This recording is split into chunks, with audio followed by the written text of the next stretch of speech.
Bueno, buenas tardes a todos y muchas gracias por estar aquí. Gracias en primer lugar a Gilberto González, que estaba por ahí, director artístico del TEA, por habernos, haber acogido la presentación del libro. Y a Estefanía Martínez, que es la persona encargada de producción, que también nos ha ayudado pues, a que esto se pudiera organizar. Bueno, en primer lugar, para mí la verdad que es emocionante, ¿no? Presentar aquí el libro de Eva, porque, bueno, porque somos amigos y porque además yo desde pequeño soy un seguidor de la trayectoria, ¿no? profesional y vital de Eva. Además compartimos unas cuantas cosas, licenciatura, ¿no? Anglofilia, Director de tesis, ¿no? Incluso algún veraneo, ¿no? Y además compartimos a Flor, ¿no? Que es su tía y es mi madrina y que es una persona muy importante para los dos, ¿no? Yo no, por eso yo no puedo ser aquí ejercer de crítico literario imparcial, pero yo sí creo que Eva ha escrito un libro estupendo, ¿no?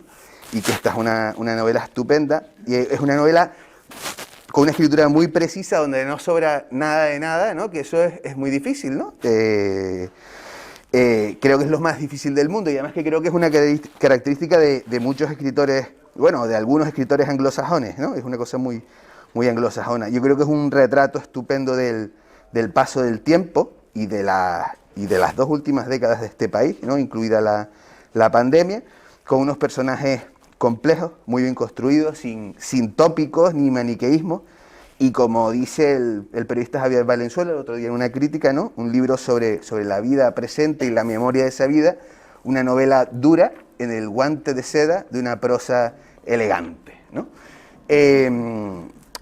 Bueno, tú que has dedicado una parte de tu vida a hacer análisis literario, ¿te sorprenden las lecturas críticas que se están haciendo de la novela? ¿Te parecen acertadas, sesudas, superficiales? No sé, ¿qué? Pues es una buena pregunta para empezar, porque la novela ya lleva un recorrido. Muchas gracias a todos por venir, por cierto. Ya lleva un recorrido, la publiqué el 12 de mayo y han salido críticas en un montón de medios y han sido todas muy positivas, pero la gente ha leído libros diferentes. Hay gente que ha hecho, como Javier Valenzuela, Javier ha hecho una lectura muy política, que a mí me gusta mucho y que echaba de menos en las críticas anteriores, porque la novela es un poco fría y es un poco cínica, pero creo que hace un retrato, bueno, de una clase social pudiente, y intenta mirar a la corrupción urbanística y al destrozo del paisaje. Ese era uno de los temas con los que yo me lancé a escribir, y el destrozo del paisaje es un tema que además en Canarias conocemos muy bien, en Madrid también, pero en Canarias es especialmente doloroso, ¿no? Y sangrante.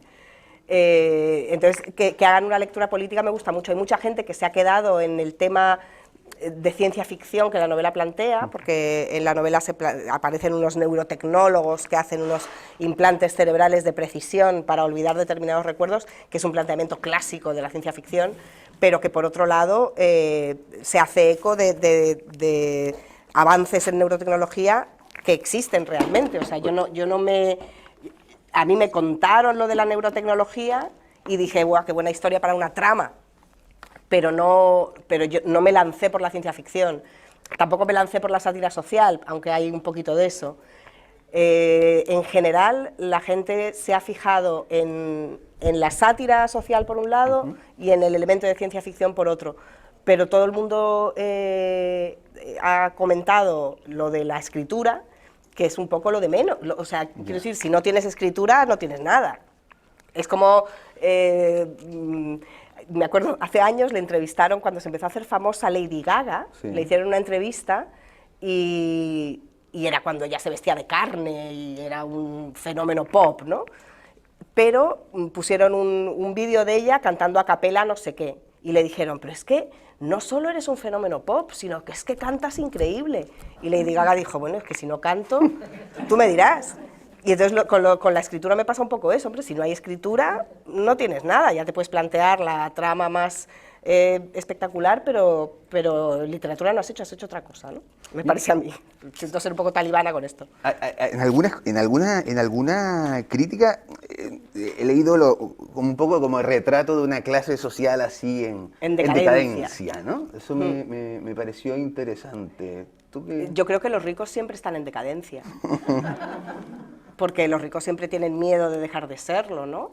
Y ser rico es ser decadente ya en sí mismo, porque, en fin, tampoco quiero, yo no soy una militante de la izquierda, ni mucho menos, ¿no? Pero como le pasa a mi personaje, tener mucho dinero hay algo inmoral, ¿no? Siempre, porque es asistir a la desigualdad fortificado en tu propio dinero, ¿no? Entonces, creo que si describes a los ricos, esos ricos siempre van a estar en decadencia. No sé, ser rico es como las canciones pop, siempre son nostálgicos, siempre, ¿no? Siempre vinieron de un tiempo mejor, porque siempre tienen miedo a que lo suyo se acabe. ¿Y por qué? ¿Pero por qué? No sé, yo estaba pensando el otro día, cuando me leí la novela, no, la verdad que no esperaba que tu primera novela fuera una novela retratando a... No sé, me imaginaba a lo mejor más una saga familiar situada en La Gomera, algo así, ¿no? Que un retrato de una clase social. ¿Por qué te interesaba especialmente eso? Pues una clase social rica. ¿La conoces? Bueno, no sé, ¿has podido acceder a ella? ¿La has podido ver? ¿La has podido ver desde dentro con una mirada periférica? No sé, ¿cómo...? Sí, yo fui a un colegio privado que estaba lleno de ricos, entonces desde siempre les he visto por fuera, porque yo nunca he tenido especial dinero, y desde luego tanto ellos como yo sabíamos que no éramos de la misma clase, entonces siempre los estás mirando desde fuera, ¿no? Pero para plantearme la trama que yo me quería plantear era imprescindible que fuera una clase social superior a la mía, porque bueno, era la gente que destruyó la pagoda, que es el edificio este que sale en la portada del libro. La pagoda era un edificio de FISAC que estaba en la autopista que va al aeropuerto en Madrid, y era un emblema de la ciudad, y lo derrumbaron en el año 99 por un problema de corrupción, de chantaje, era una venganza personal porque FISAC se fue del Opus, un montón de razones muy oscuras, bueno, como todos los desastres inmobiliarios, ¿no? Entonces yo me imaginé qué persona físicamente había encargado derrumbar ese edificio, ¿no? Y quién podría ser. Y entonces, claro, esa persona no podía ser un profesor de instituto, ¿no? Claro. Tenía que ser alguien con dinero, con posibilidades, alguien a quien le interesase que ese espacio quedara vacío. Y entonces me interesaba la gente que ve un descampado y piensa en una casa de pisos, ¿no? Esa gente. Y como yo estoy enganchada idealista desde hace 2 años, porque bueno, es un trave que tengo que no se me pasa, pues pensaba mucho en el mercado inmobiliario y en la gente que se hace rico con el mercado inmobiliario y la visión que tienen ellos de lo que para ti es tu casa, ¿no? Sí. O para ti es un edificio emblemático de la ciudad, o lo que para ti es paisaje urbano, para ellos es una oportunidad de hacer dinero. Y entonces empecé desde ahí y por otro lado tenía esta trama de la neurociencia, que por supuesto es un tratamiento caro, entonces necesitaba que esta gente tuviera dinero. Y luego la otra historia, que es una historia de amistad, era como la verdad emocional que yo tenía ganas de contar. Pero hay una cosa que me llama la atención, bueno, ya lo iba a preguntar más adelante, pero por ejemplo, ese personaje que tú retratas, ¿no? Como la persona que ejecuta ese derrumbe, ¿no? Bueno, ahí hay 2 cosas que me llaman la atención. Primero, el brutalismo, ¿no? De ese tipo de...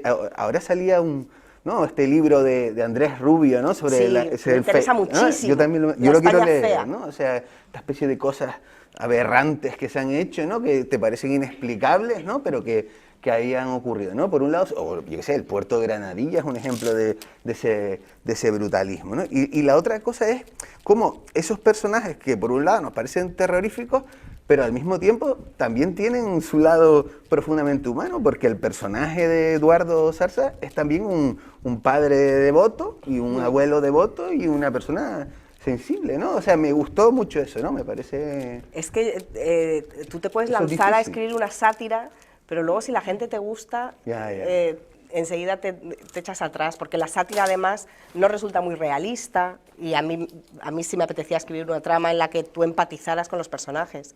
Y luego también me parece importante decir que por mucho que una persona sea tu adversaria o te parezca mal lo que hace, toda la gente, o sea, como decía mi abuela, para su madre y para su padre, bien guapos que son.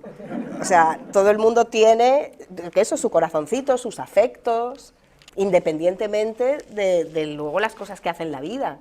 Entonces, a mí escribir una sátira per se no me interesaba, porque aparte tampoco creo que sea capaz, pero claro, Eduardo Zarza, pues sí, pues se quedó viudo, quiere mucho a su hija, se enamora, le pasan cosas. O sea que intentaste ser más cínica, pero no te salió.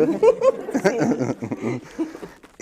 Mira, y Sol, ¿no? El personaje de la hija de Eduardo Zarza, bueno, que es académica como lo fuiste tú en su momento, ¿no? ¿Qué vínculo, no sé, qué vínculo emocional tienes tú con ese personaje? Pues las dos amigas, en realidad, habrá gente que sea capaz de crear personajes muy distintos de sí mismos, pero para mí estas dos amigas eran un poco dos caras mías, una cara más frívola y más de salir y más de mirarse al espejo y verse guapa y trabajar en medios de comunicación sin mucha profundidad y tal, y otro personaje como más solemne y más serio en sus afectos, que es la empollona de la clase y se ha dedicado a ser profesor de historia en la universidad, que es un camino por el que podría haber ido yo.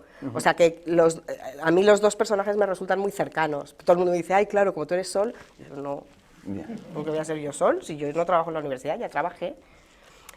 Sí, ¿Sabes? pero sabía, por ejemplo, yo estaba pensando, esa idea de ella es crítica con su padre, pero al mismo tiempo vive bien gracias a su padre, y a mí me interesa ahí un poco el tema de la cultura, ¿no? La cultura como ese espacio donde, bueno, como de autopreservación de cierta pureza, que a lo mejor es falaz, ¿no? Pero uno se siente cómodo, ¿no? Si eres aristócrata y culto y te dedicas a algo de cultura, parece como que eres menos, ¿no? Está todo justificado, sí, total. Así, ¿no? Sol vive su riqueza o la riqueza de su padre con mucha culpa y le reprocha a él cómo se ha hecho rico y tal, pero al mismo tiempo vive de las ganancias de su padre, su marido está contratado en la empresa, ellos viven gracias a Zarza Holdings, pero Sol lo vive con culpa, la culpa no sirve para nada, o sea, ella no soluciona nada siendo austera, más allá de, en fin, un granito de arena tan diminuto contra el cambio climático que ni siquiera cuenta, ¿no?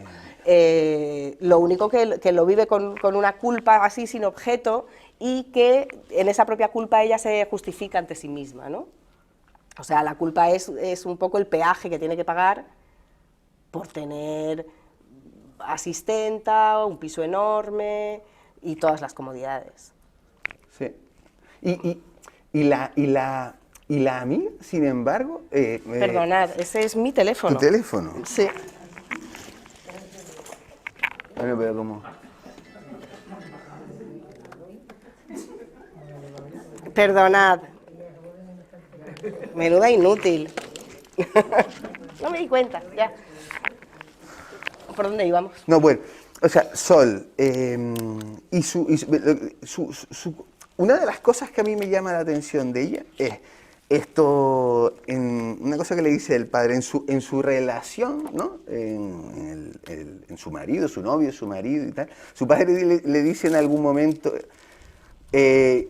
al marido le dice algo así como, yo esperaba que Sol me trajera a unos hippies o se fuera con los hippies a Mallorca y al final me ha traído, ¿no? Sí. Has venido tú, ¿no? Que eres una especie como de tarambana, vividor, no sé, una de estas personas así un poco que intenta escalar, un poco un trepa, ¿no? Un trepa. O sea, no sé, o sea, al final también es una persona como muy apegada a las convenciones sociales, ¿no? Sí, Sol se define por sus afectos. Sol se enamoró en el instituto y a este novio no lo suelta. Sol tiene a su amiga de la adolescencia y a esta amiga no la suelta. Se puso a estudiar y nunca hizo otra cosa. Es una persona muy anclada en la juventud. Y hay mucha gente así, ¿no? Gente que piensa que ser leal a sus ideales, afectos o costumbres de juventud les hace más puros. Sí. a mí eso me parece una falacia tremenda. Y me parece que nos aboca a vivir en una nostalgia permanente que te impide progresar, ¿no? Sí, te he escuchado mucho como en varias ocasiones un poco de rechazo a eso, ¿no? Sí, sí, porque esa conversación de qué felices éramos de jóvenes, cómo nos divertíamos, menudas juergas nos cogíamos. Tú no sabes cómo era yo, ¿sabes? A mí eso me da muchísima tristeza, porque me parece que es decirle a la gente que tiene 20 años, que ahora mismo encima está fatal, que este es el mejor momento de su vida, putada. Y luego también es pensar que tus mejores días también se quedaron atrás y que estos ya no son tus tiempos, ¿cómo que no? Nuestros tiempos son todos los tiempos en los que estamos vivos. Sí. Y la cultura contemporánea en general o bien sacraliza la juventud como el mejor momento de tu vida, o bien la infantiliza, pero no, yo creo que no hay un relato positivo sobre que la vida dura mucho tiempo y que cada momento de la vida es válido y tienes algo que decir. Y luego, por otro lado, está la nostalgia política, que ha sido uno de los debates del año, ¿no? Sí. Esta nostalgia por la juventud de nuestros padres, podían pagarse el piso y tener niños al mismo tiempo, y ahora no tenemos nada de eso. ¿Qué te parece también? Que me parece chungo también. Pero ¿y tiene algo de real o no? Hombre, o sea, tiene algo de real en el sentido de que ahora la gente joven lo tiene bastante difícil, pero también lo tenía muy difícil la gente negra, a quien este relato no apela, la gente homosexual, a quien este relato no apela. O sea, somos ahora una sociedad mucho más, con muchos más derechos para todos. Sí. O sea, claro, pero... Y que el progreso no se cifra solo en poderte comprar una casa. Sí. No, a mí eso es un debate que me interesa, pero que tengo la sensación de que si está calando tanto en determinados sectores, por algo debe ser, ¿no? Hombre, porque el descontento es muy grande. Porque la desigualdad cada vez es mayor y la gente ve que sus aspiraciones cada vez son más difíciles de cumplir. Yo tenía miedo cuando escribí la novela que la novela resultase muy antipática por estar protagonizada por ricos, que la gente pensara que es una novela un poco pija. Pero esa lectura no la han hecho. Bueno. No sé por qué. Ya. No, es verdad, no la han Pero yo hecho. tenía miedo que pasara eso. Bueno, pero probablemente porque entras, entre otras cosas, también a diseccionar con cierta honestidad las miserias de los pijos, o a lo mejor también humanizas a los pijos que hay ahí, o sea, Sí. y le ves, bueno, porque haces un tratamiento complejo sobre esas historias, ¿no? Sí, ya te digo que era uno de mis miedos y eso no ha pasado. O sea que, bien, tampoco entro en el debate sobre la nostalgia, este debate que tiene que ver con Anel y Simón y con Vox y con... Este debate no está en la novela, pero sí hay una especie de sospecha de la nostalgia de la juventud. O sea, Matilde y Sol son amigas desde la juventud y cuando esa juventud se prolonga 20 años y llega un momento que ya no eres joven, ¿qué significan esas lealtades? Eso es lo que la novela se pregunta. El personaje de Matilde, otra de las cosas que me llama la atención, digamos, ella viene de una familia de origen, así como muy ultraconservadora, ¿no? Y tiene una vida, digamos, así básicamente hedonista. Me recuerda un poco a esas personas que tienen trabajos en parte precarios, pero viven una vida, digamos, de clase media, gracias en parte también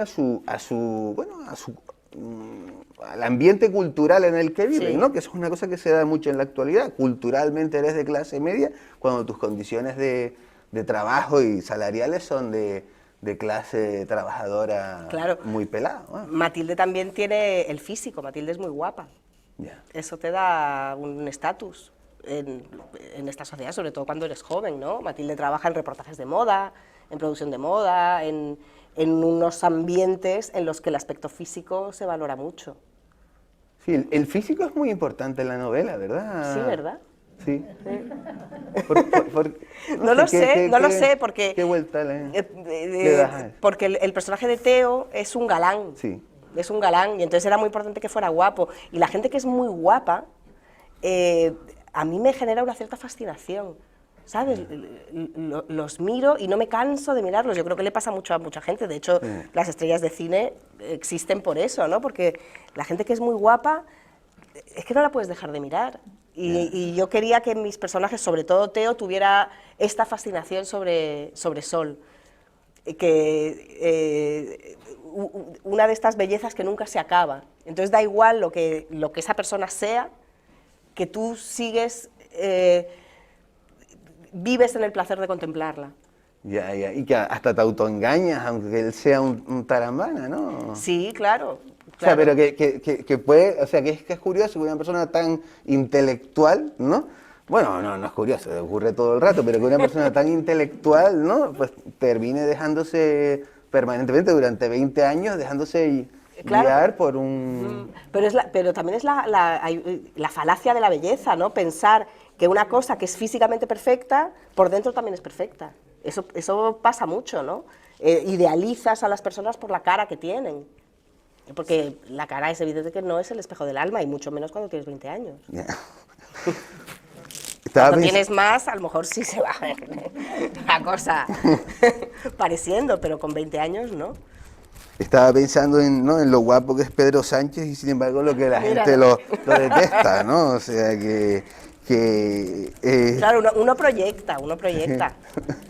Mira, una cosa, tú has hablado de que no te has encontrado muchas historias sobre relaciones de amigas que se rompen, ¿no?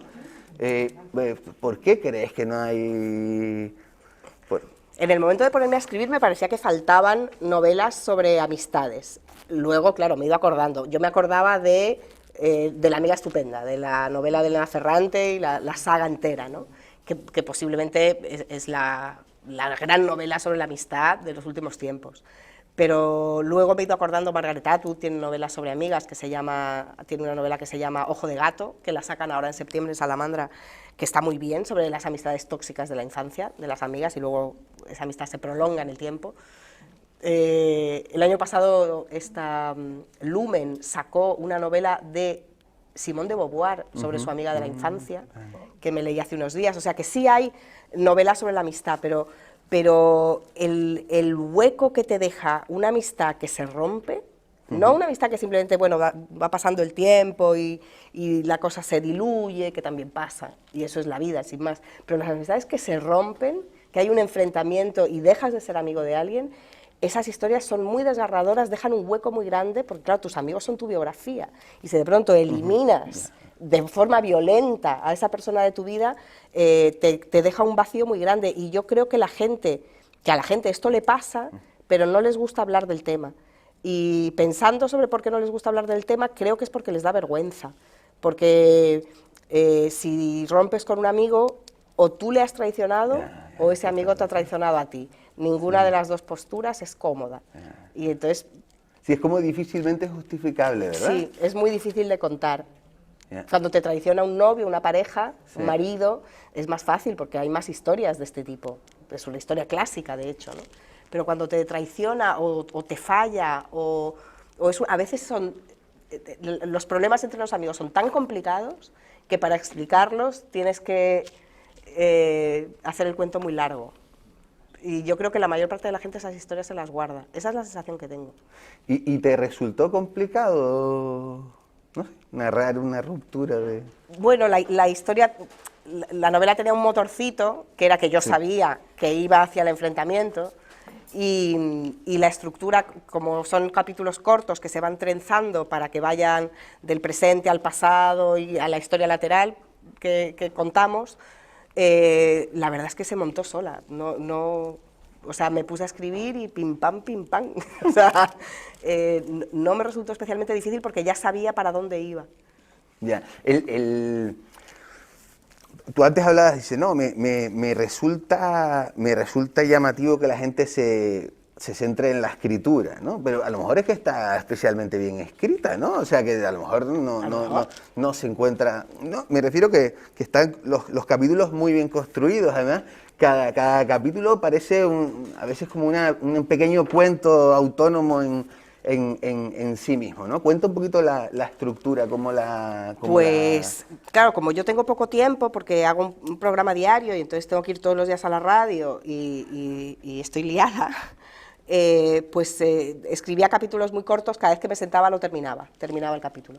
Y como la estructura va hacia atrás y hacia adelante en el tiempo, lo que hacía era cuando terminaba un capítulo, quitando los 4 o 5 primeros, que eran un poco el arranque de la novela y los tuve que trabajar mucho y tal, una vez que ya la cosa estaba encaminada, cuando iba como por la página 50 o así, yo terminaba un capítulo y decía, venga, en el capítulo que viene, la próxima vez que me siente, voy a juntar a este personaje con este personaje en este año.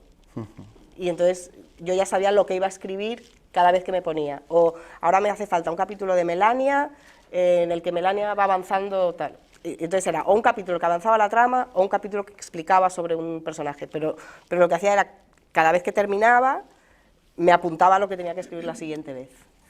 Y se fue montando muy fácil, me iba dejando deberes, ¿no? Yeah. Cada vez que me sentaba, y no me sentaba todos los días. En la conversación que tenías en la presentación en Madrid con Juan Tallón, hablaban de, digamos, cómo a lo mejor es una estructura que replica el modo de contar de la actualidad, ¿no? O sea, me refiero, ya las novelas realistas donde cuentas los detalles así más nimios, ¿no? Ya no son posibles en un mundo donde todo ocurre tan a prisa, donde hay tantas elipsis. No, o sea que la elipsis casi es el modo de funcionar, porque para que algo te entretenga, para que una persona te entretenga contándote una cosa muy larga, tiene que ser, no sé, un maestro, sí, demasiado maestro, ¿no? A mí me daba mucho, me preocupaban mucho las transiciones. Igual que sí, los bebés siempre se echan a llorar cuando transicionan de un estado a otro, no les gusta, ahora a la ducha, no, a la ducha no.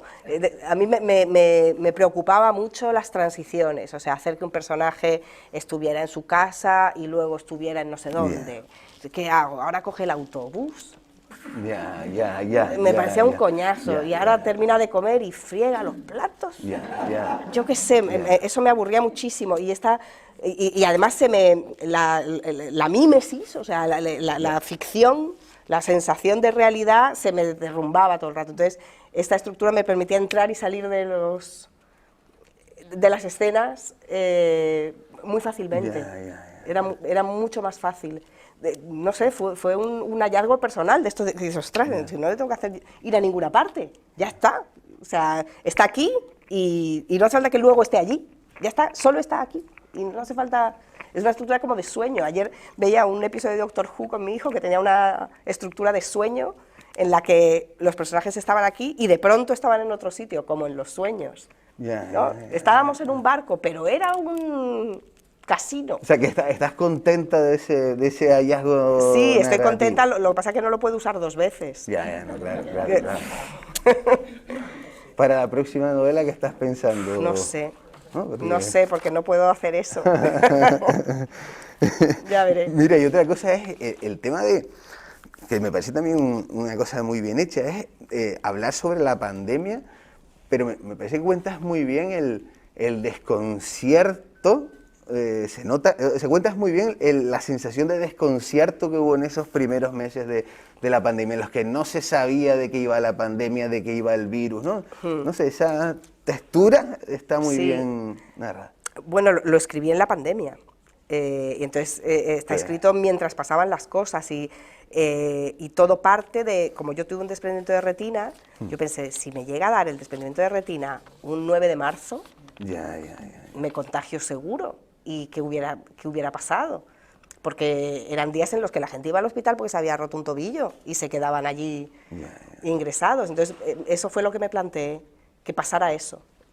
Y entonces, claro, la pandemia ya estaba desde el primer momento, entonces ya había que seguir, y luego lo que pasó fue que me servía como recurso argumental, ¿no? Sobre todo por el aislamiento de los personajes, o sea, estos personajes en otra circunstancia no estarían tan aislados en sí mismos, ¿no? Entonces me proporcionó el aislamiento y que no resulte raro que el foco no salga de estos 4 personajes. Porque fue una época en la que nuestra vida social era muy limitada. Entonces, cuando el personaje se hunde, cuando uno de los personajes se hunde, realmente no tiene asideros, no tiene No puede irse al trabajo, no puede irse a un bar, no puede quedar con otro amigo. No, son una burbuja de personajes. Además, como la pandemia es un poco una ruptura con el hedonismo ese que está presente en la novela todo el rato, ¿no? En buena parte de la vida de ellos, ¿no? El hedonismo es muy importante, en realidad, ¿no? Hombre, es que nosotros tuvimos una juventud sí, muy eso hedonista. sí es verdad. Nosotros tuvimos una juventud, vamos, aquí hay gente de nuestra generación, nosotros básicamente salíamos de copas, este era nuestro entretenimiento fundamental. Salíamos por la noche, no teníamos ni ganas de cambiar el mundo. Al final de ya con 30 y tantos, pero poco, muy levemente. Entonces, yo quería hacer un retrato de esa juventud que básicamente lo que hacía era salir de copas. Y que, ¿sabes? Hobbies, ¿qué te gusta hacer? Salir con mis amigos. ¿Qué tipo de hobby es ese? Claro, pero en realidad tampoco estaba tan mal, ¿no? Quizá por eso lo mitifiquemos, ¿no? Claro, pero a mí mitificar eso... Sí, no, claro. Me parece... Cuando hablo de la... Decadente, ¿no? Claro, me parece decadente, efectivamente. Y me parece que la vida está para más cosas, no sé. Siendo yo profesional de salir de copas, como bien sabes. La cuestión científica, ¿no? de la novela. Bueno, cuento un poco, para quien no lo sepa, cómo llega... Pues en el Hoy por Hoy hay una sección de ciencia que preparo yo con Manuel Martín Loeches, que es catedrático de psicobiología. Y entonces Manuel me habló de la neurotecnología y me dijo, se está investigando y en unos años la neurotecnología será capaz de borrar recuerdos, modificar los recuerdos que tenemos e incluso implantar recuerdos nuevos. Y dije, pues ya está, esto es un historión. Entonces me puse a escribir con esa premisa, lo que pasa que ya a lo de crear recuerdos nuevos y tal, ya se me iba un poco a corporación, profesor Bacterio. Pero el caso es que, los tratamientos existen, se han probado en algunos pacientes, por ahora muy limitadamente, pero sí que hubo un caso del que informó la prensa hace poco, de una paciente con una depresión profunda que no respondía a psicofármacos y que fue tratada con un microimplante cerebral, que es una especie de electroshock de precisión.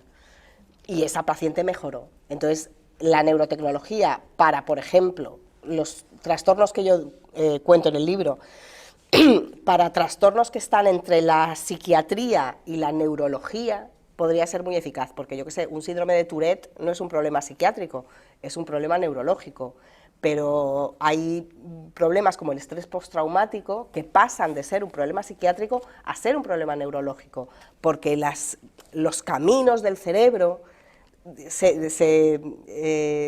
son como runas, se vuelven profundos, sí, y ya no hay forma de no pensar, de que tu pensamiento no pase por ese recuerdo traumático. Entonces, un microchip cerebral conseguiría bloquear ese proceso, ¿no?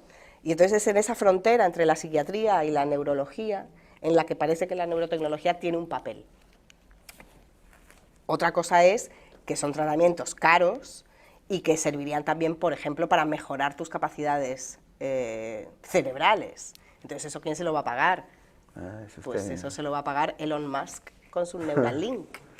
Entonces, a mí me interesaba que fuera gente rica la que pueda acceder a este tratamiento, porque no va a estar por la seguridad social. ¿Y a ti alguna vez te habías pensado en escribir algo así en clave científica?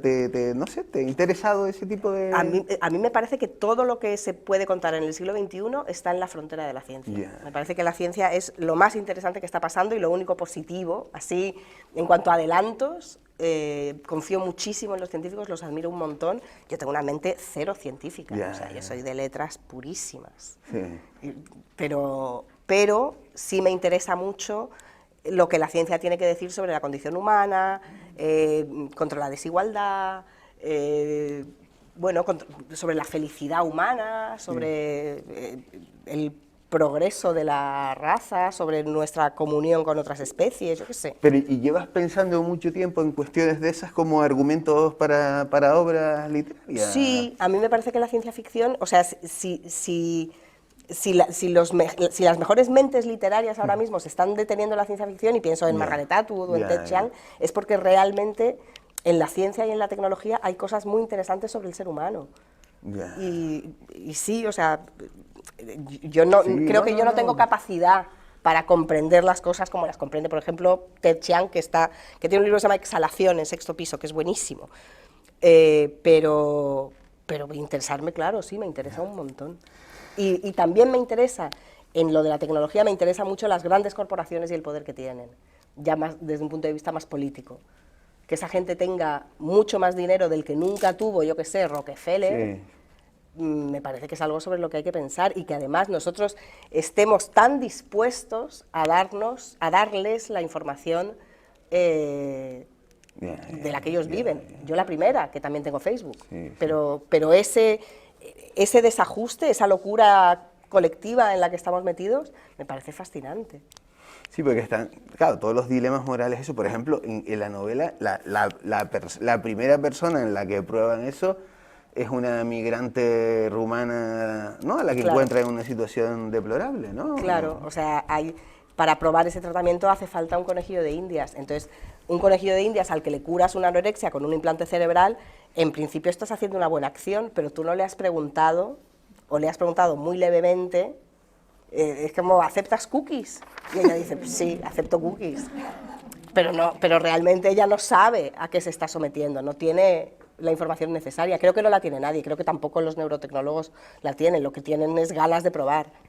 Pero sí, era importante que primero probaran en un personaje desvalido.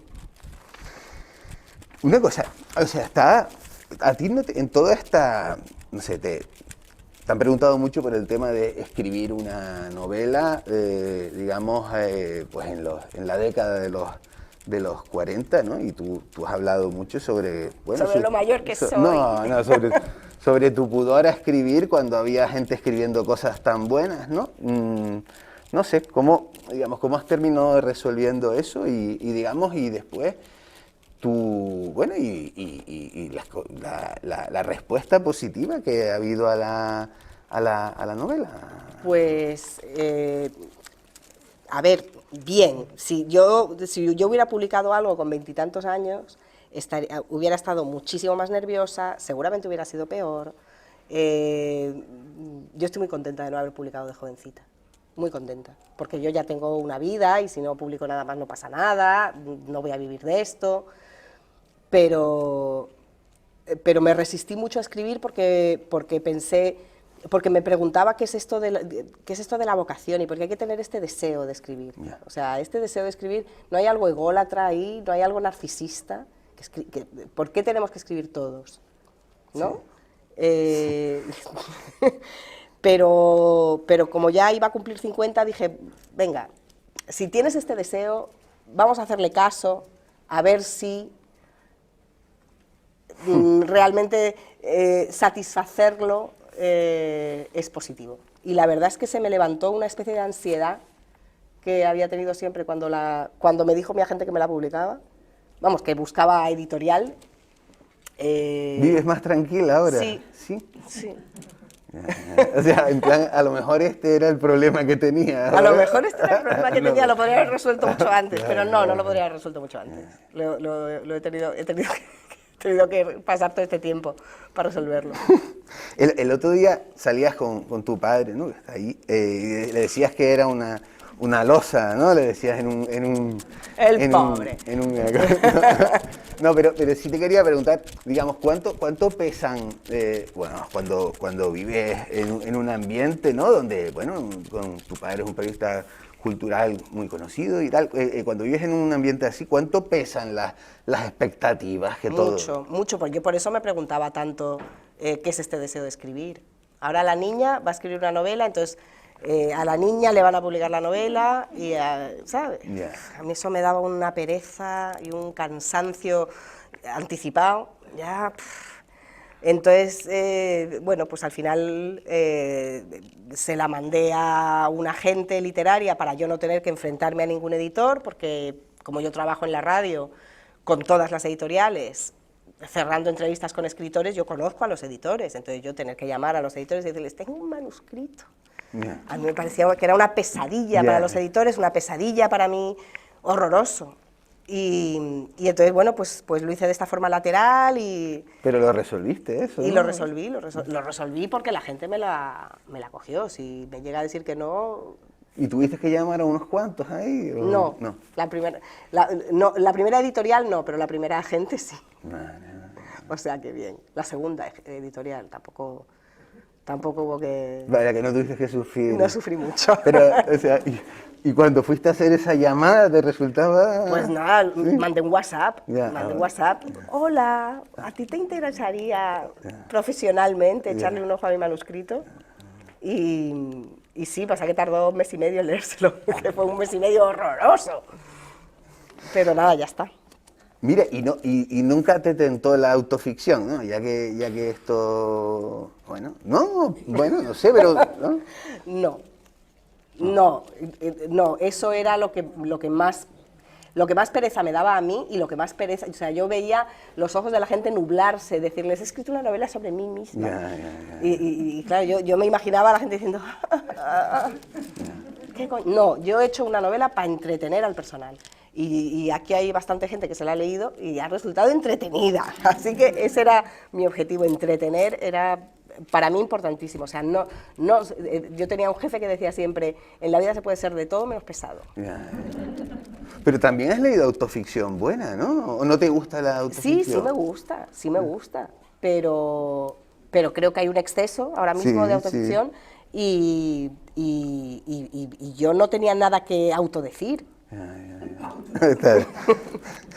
Mira, en la novela aparece La Gomera, ¿no? Como el lugar de vacaciones, símbolo así como de una vida plácida y alejada de las dificultades de la vida del día a día, ¿no? ¿También es tu Gomera un poco? Sí, es la idea de una vida diferente, sin estar tan mediada por el dinero, cosa que es una visión completamente idílica. O sea, si yo hubiera vivido toda mi vida en La Gomera, seguramente me preocuparía el dinero como al que más, pero tienes esa sensación de que allí necesitas menos, ¿no? Que vas a la playa, necesitas poca ropa, los mangos crecen en los árboles, que es una sensación de veraneo, es una realidad falsa, ¿no? Bueno, está Casimiro Curvelo, ¿eh? O sea que... ayudándote a sobrevivir. Ayudándote a sobrevivir. Mira, ¿y estás pensando ya en...? Pues estoy pensando en otras historias, pero no sé si seré capaz de escribir otra. Pero sí, lo que pasa es que hemos vendido los derechos para serie de este libro y entonces estamos escribiendo el guión. Esto ya no lo estoy haciendo sola, lo estoy haciendo con una amiga y entonces, claro, ahora mismo estoy pensando en cómo convertimos esta historia en una serie.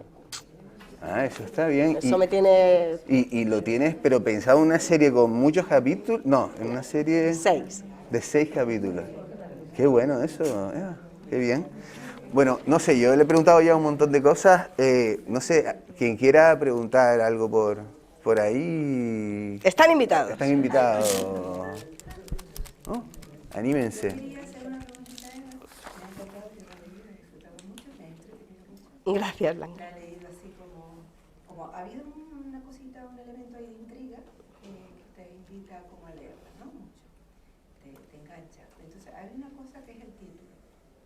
Cuando yo de esto de 20 años de sol, ¿hay algo ahí, solo es el título literal o hay un sentido figurado de ese título en relación con el personaje? Bueno, son 20 años de su vida. Son 20 años de su vida y también son 20 años de alegría, ¿no? O sea, yo lo veía así, como 20 años luminosos de tu vida. Así lo veía yo, que tenía ese doble sentido. Son 20 años de la vida de Sol, pero también son 20 años, bueno, en las que luce el sol sobre tu vida. ¿Ah, sí?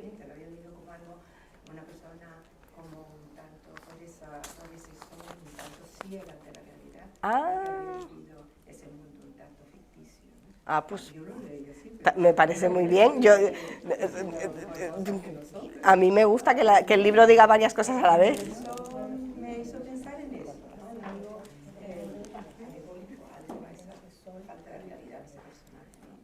Pues está muy bien visto, ¿no? Yo no había caído. Inútil, ¿no? Ahí por ahí, una cosita. Ay. ¿Sí? Son ustedes muy tímidos. Yo no sé qué hora es.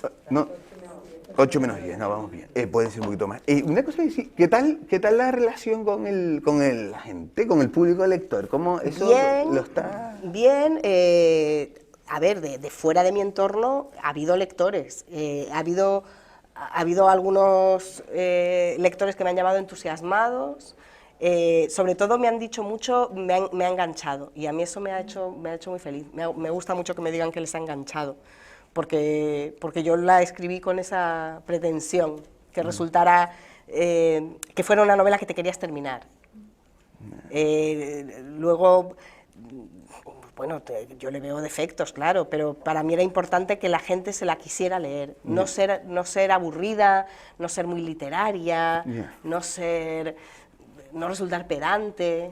Entonces hay gente que me dice, se me queda un poco corta, y a mí es que me daba la sensación de que esto se lo conté a Juan en la presentación en Madrid, pero lo he pensado mucho, a mí me daba la sensación de que la novela transitaba por un senderito de montaña muy estrecho, sí, y que yo no me podía salir de ahí porque me podía despeñar en cualquier momento, me podía despeñar porque no sé lo suficiente sobre economía, y entonces toda la trama empresarial se me podía desmontar en cualquier momento, no sé lo suficiente sobre ciencia, no sé lo suficiente sobre una niña rumana con anorexia que aparece en Madrid, y viene de un país que yo no conozco, de una ciudad que yo no conozco, y ese entorno también era difícil para mí, entonces lo tenía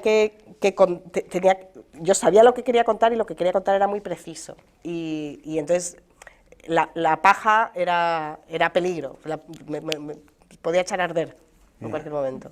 Entonces es estrechita, la novela es estrechita. Y después esa cosa de entretener, ¿no? Mucho y bien, y al mismo tiempo tener un contenido, no sé, hay lectura política, hay lectura, ¿no? Sí, eso también... Eso tampoco es fácil siempre, ¿no? Claro, pero... bueno, por la forma que yo tengo de escribir, tampoco me salía muy sota, caballo y rey. Quiero decir... ¿En qué sentido? No te... Bueno, pues que a mí me lleva mucho la prosa. Sí. La propia prosa me lleva, entonces cuando te preocupa la prosa, necesariamente se te enriquece lo que vas contando. Ya está, no tengo más explicación.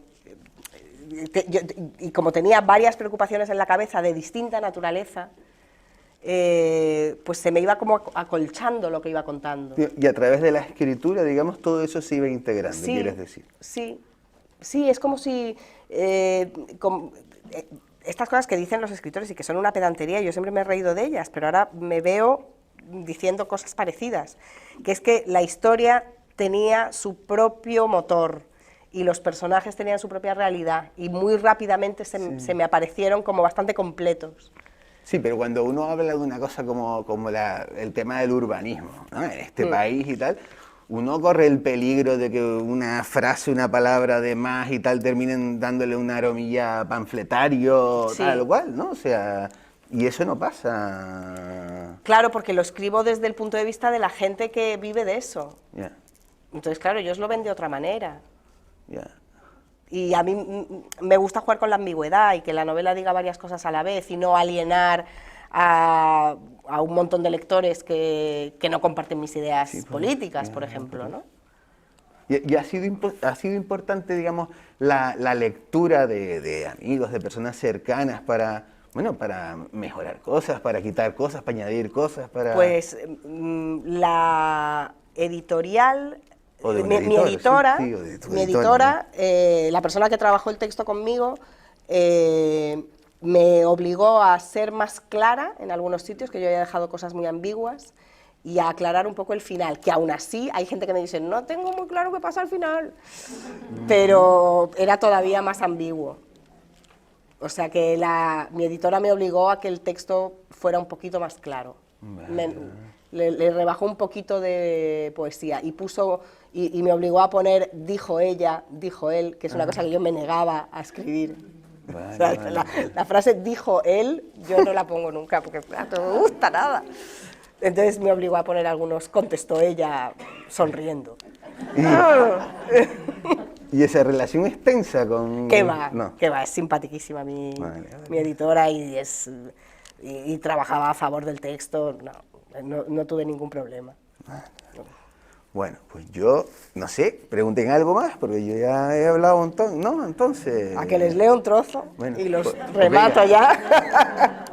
No, realmente ya es la hora de ir terminando. Bueno, pero...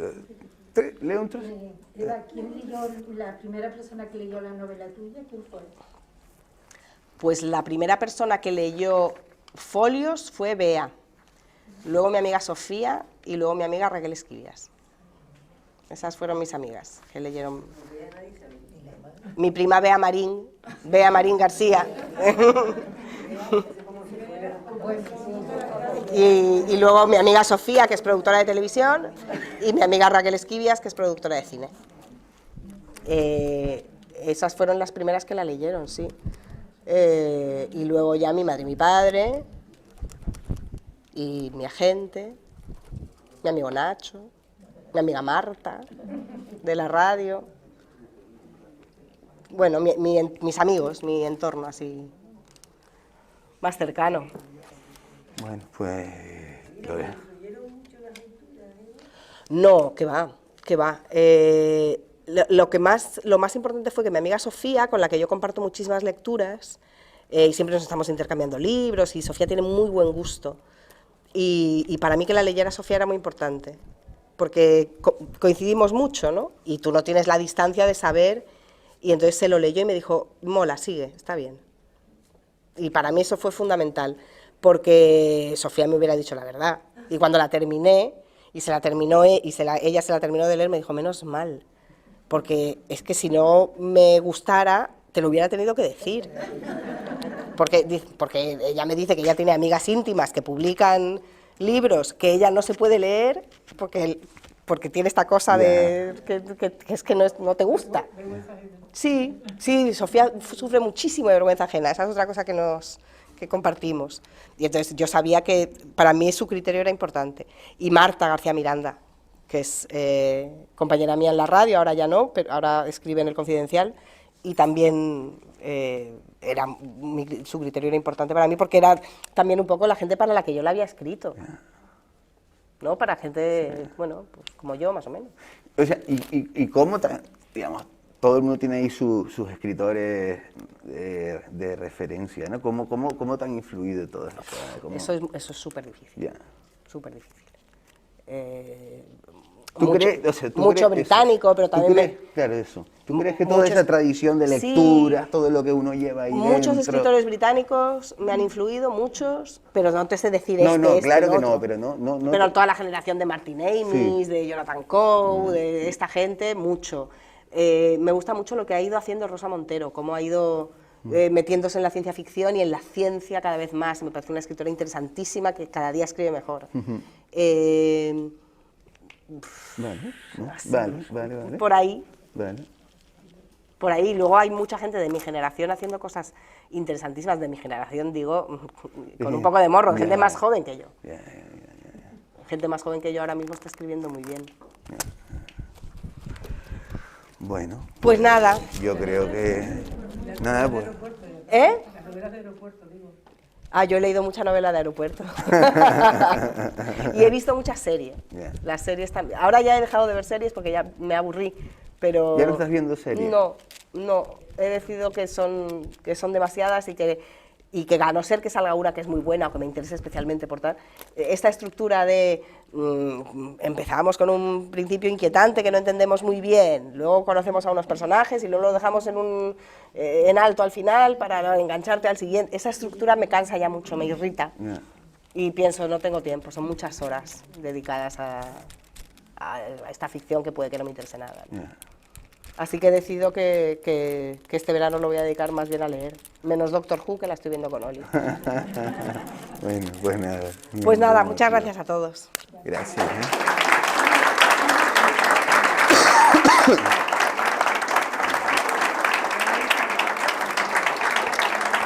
Pues Eva, gracias.